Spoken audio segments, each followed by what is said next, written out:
Beberapa dari kita pasti pernah punya pengalaman bertemu dengan orang yang suka sekali berdebat, suka sekali mendiskusikan hal-hal yang lagi tren, kemudian suka sekali men-challenge lawan bicaranya dengan pertanyaan-pertanyaan yang dia sendiri tahu bahwa pertanyaan tersebut mungkin tidak akan bisa dijawab dengan jelas oleh lawan bicaranya. Seakan-akan dia hendak menunjukkan bahwa dia mampu berpikir yang orang lain belum tentu pikirkan. Tentu saja dengan maksud hendak menunjukkan bahwa dirinya adalah orang yang pintar.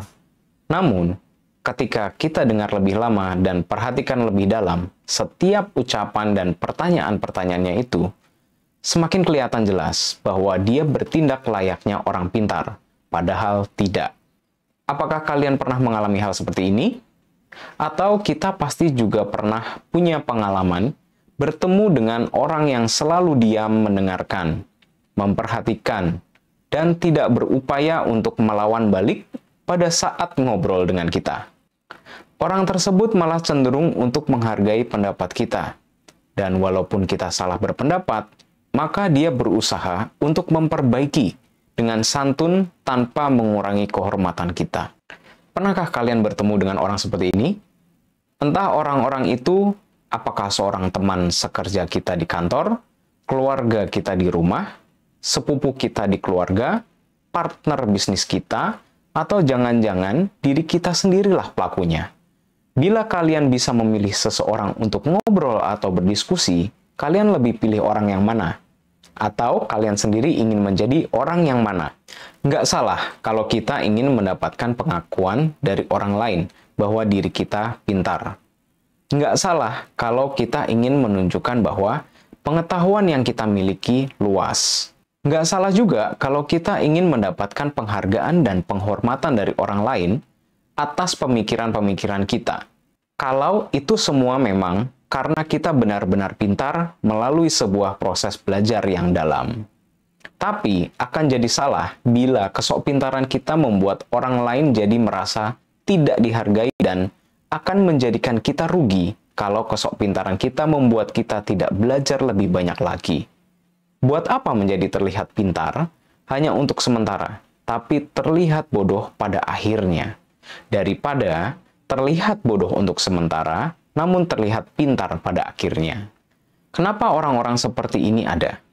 Dalam ilmu psikologi, orang-orang seperti ini bisa saja terkena sebuah penyakit psikologis yang bernama Dunning-Kruger effect atau efek Dunning-Kruger. Efek Dunning-Kruger adalah sebuah bias kognitif atau kekeliruan dalam berpikir dan menilai mengenai kemampuan yang dimiliki.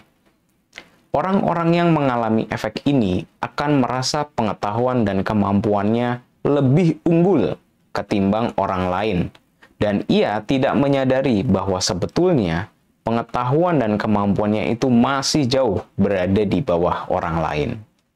Orang yang mengalami efek Dunning-Kruger akan berbicara panjang kali lebar sama dengan luas mengenai suatu topik yang sebenarnya berawal dari secuil informasi yang dia dapatkan saja. Ia akan merasa menjadi sangat berpengetahuan dan menjadi ahli di topik tersebut. Bahkan ia akan terus berbicara dan mengoceh sambil mengabaikan ketidakdalaman pengetahuannya, meskipun orang lain tidak tampak tertarik dengan apa yang sedang dia bicarakan.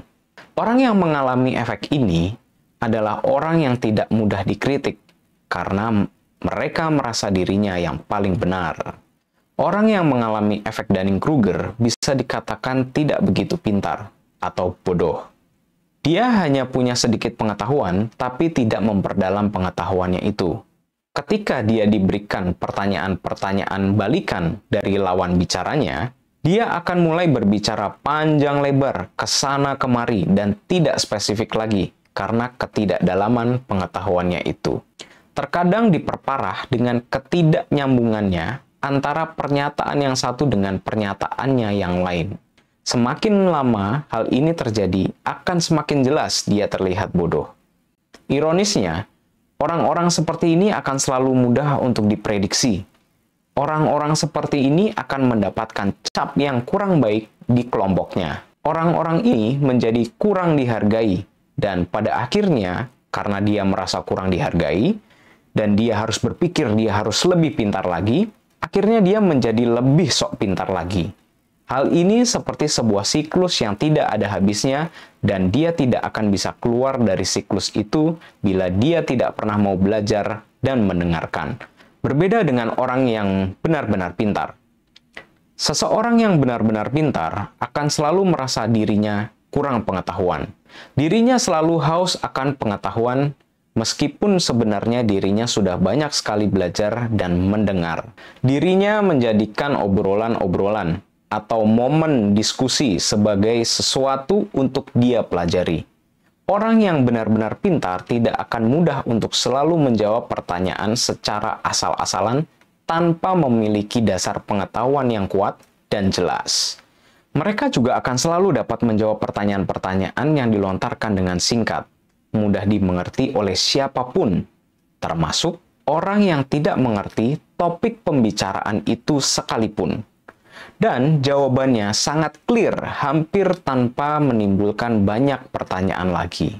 Orang yang benar-benar pintar tidak takut salah. Orang yang pintar tidak takut mengakui bahwa dia tidak tahu, bahkan mereka jujur akan ketidaktahuan mereka. Orang yang pintar tidak takut bila dia tidak punya jawaban atas pertanyaan yang diberikan kepadanya. Pendiri Amazon.com, Jeff Bezos, pernah berpendapat, kalau orang pintar terus merevisi pemahaman mereka, mereka terbuka pada sudut pandang baru, informasi-informasi baru, ide-ide baru, dan menantang cara berpikir mereka sendiri. Dengan kata lain, orang pintar bukan orang yang konsisten dengan jawaban yang dia miliki. Bukan berarti dia pelin-pelan atau tidak punya pendapat yang kuat.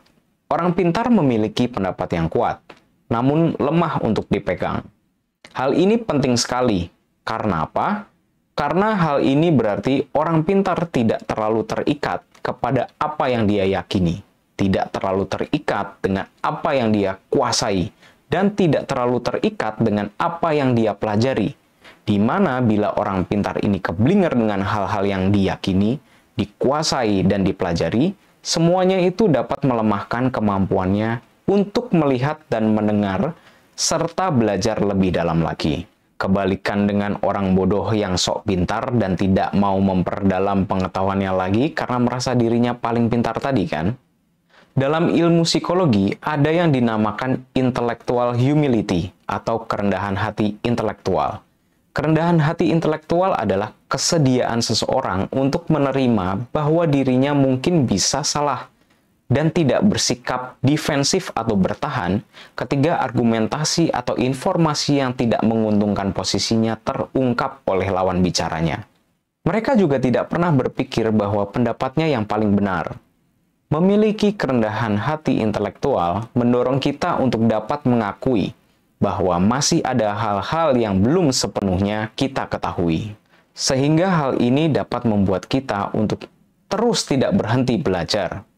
Orang-orang yang memiliki kerendahan hati intelektual juga cenderung lebih berpikiran terbuka atau open-minded terhadap informasi dan hal-hal yang baru, sehingga mereka lebih senang mendengarkan dan menghargai lawan bicaranya. Oleh karena itu, ada kalimat bijak yang pasti pernah kita dengar, yaitu, semakin kita belajar, semakin kita sadar bahwa kita perlu lebih banyak belajar. Pepatah bijak Tionghoa pun ada berbunyi bahwa belajar tanpa berpikir tidak akan membuahkan apa-apa, tetapi yang berbahaya adalah berpikir tanpa belajar.